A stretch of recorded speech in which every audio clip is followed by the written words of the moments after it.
শাওয়াল মাসে কেউ যদি বিবাহ বন্ধনে আবদ্ধ হয় তাহলে অবশ্যই তিনি সুন্নার আমল করলেন বলে প্রমাণিত হয়। নবী করিম সাল্লাল্লাহু আলাইহি সাল্লাম এর সুন্নাহ মোবারক থেকে জানা যায় যে সবচেয়ে বেশি তিনি উদ্বুদ্ধ করতেন সাহাবা আজমাইনদেরকে রমাদানুল করিম চলে যাওয়ার পরে যে শাওয়াল মাস আসে, অর্থাৎ যে মাসটি এখন রানিং চলছে, এই মাসের মধ্যে তিনি সাহাবা একরামদেরকে বেশি পরিমাণে বিবাহ উদ্বুদ্ধ করতেন, নসিহত করতেন, এমনকি তিনি বিবাহ বন্ধনে আবদ্ধ করিয়ে দিতেন যে সমস্ত মেয়েরা উপযুক্ত ছিল এবং যে সমস্ত সাহাবা ইকরামদের মধ্যে উপযুক্ত যারা ছিল তাদেরকে নবী করিম সাল্লাল্লাহু আলাইহি ওয়াসাল্লাম বিবাহ বন্ধনে আবদ্ধ তিনি করিয়ে দিতেন। কারণ হলো এই শাওয়াল মাস অত্যন্ত বরকতপূর্ণ মাস, বিবাহের জন্য উপযুক্ত একটি মাস, যেটি নবী করিম সাল্লাল্লাহু আলাইহি ওয়াসাল্লামের হাদিস দ্বারা প্রমাণিত। তবে আসুন, আমাদের যাদের ছেলে কিংবা মেয়ে উপযুক্ত পরিমাণে রয়েছে, বয়স পূর্ণ হয়ে গিয়েছে, বিবাহের উপযুক্ত হয়েছে, আমরা যেন আমাদের সন্তানদের সুন্নাহ পদ্ধতিতে বিবাহ সংগঠিত করার বরকতপূর্ণ জীবন হবে, এই টেন্ডেন্সি নিয়ে যেন আমরা এই বিষয়ে অগ্রসর হই। অনেক ক্ষেত্রে দেখা যায় যে অনেক যুবকরা আমাদের কাছে বিচার নয়, বিচার বলা যাবে না, আমাদের কাছে আবেগ নিয়ে বলেন যে আমার বয়স হয়েছে, আমি টুকটাক কিছু টাকা কামাই ইনকাম করি, আমার বিয়ে করা খুব বেশি প্রয়োজন, এভাবে মনে করেন তারা।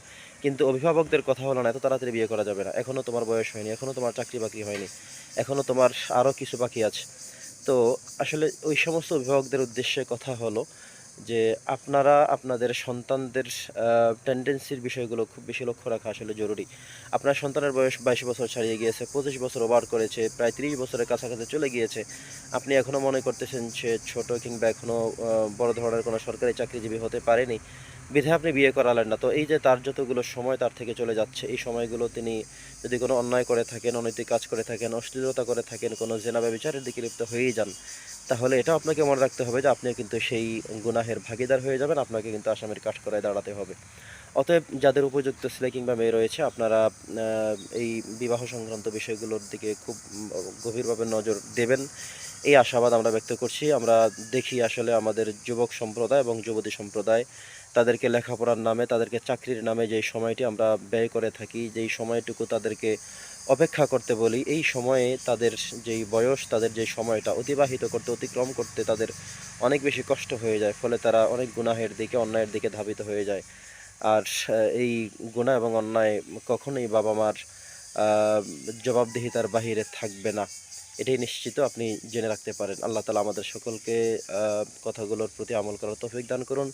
বিবাহ যেন আমরা সহজ করতে পারি, বিশেষ করে মেয়ের বাবারা এবং ছেলের বাবারা সবাই যেন সবার দিকে লক্ষ্য রেখে সুন্নাহ পদ্ধতিতে আমরা যেন বিবাহ সমাপ্ত করতে পারি।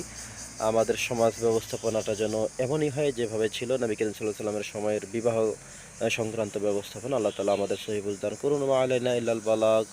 আসসালামু আলাইকুম ওয়া রাহমাতুল্লাহ।